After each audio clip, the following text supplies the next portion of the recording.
যে জাতি তার নিজের অবস্থান বুঝে না, সেই জাতি না সে নিজেকে পরিবর্তন করতে পারে, না সে অন্য কিছু কাজে আসতে পারে।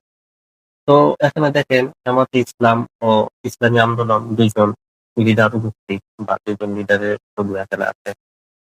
দুইজন হাতে হাত মিলায় প্রতিশ্রুতি করছিল জনগণের বা দেশের বা ইসলামের কল্যাণে কাজ করবে। এখন এই যুগ থেকে বেঁচে ফেলে গেছে ইসলামী আন্দোলন, কি চিন্তা ভাবনা করে গেছে, কেন গেছে, এটা তারা ভালো জানে। আমার দৃষ্টিকোণ থেকে আমি হয়তো বলতেই পারি বা আমি চিন্তা করতে পারি।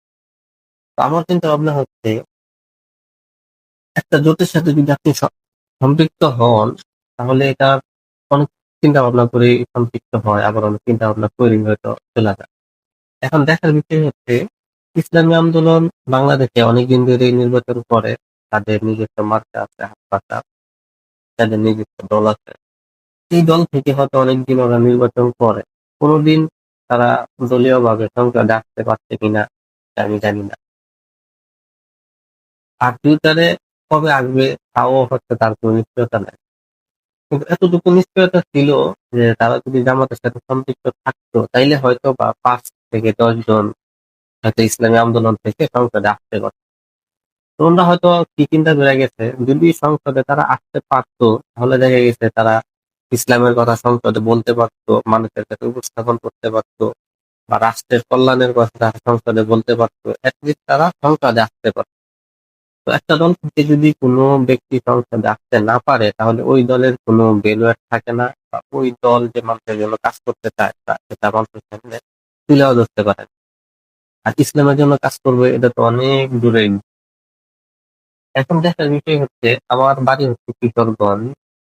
কিশোরগঞ্জ 2 আসনে কোঠারি পাকুন দিয়া। আমার একটা থট ছিল যে ইসলামী আন্দোলন যেহেতু দল থেকে বাইর হয়ে গেছে, তো জামাত এখানে একটা প্ল্যান নিতে পারতো। আমাদের কিশোরগঞ্জের যে দুই নাম্বার সিট আছে, 2 নম্বর আসন, সংসদীয় আসন, এখানে আপনার আখতারুজ্জামান রঞ্জন বিএনপি থেকে 2 বারের এমপি ছিল।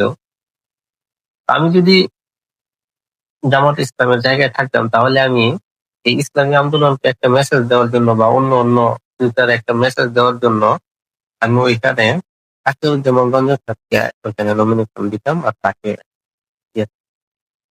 দাঁড়িপাল্লা থেকে তাকে ওখানে ভোট করা, শুধু ভোটই না, তাকে এমপি করা নিয়ে আসার সর্বোচ্চ চেষ্টা করতাম আর কি। এটা কেন, যে একটা দলের কতটুকু এবিলিটি আছে, এটা মাঝে মধ্যে জনগণের সামনে শো করতে হয়, যে একটা ব্যক্তি আমার সাথে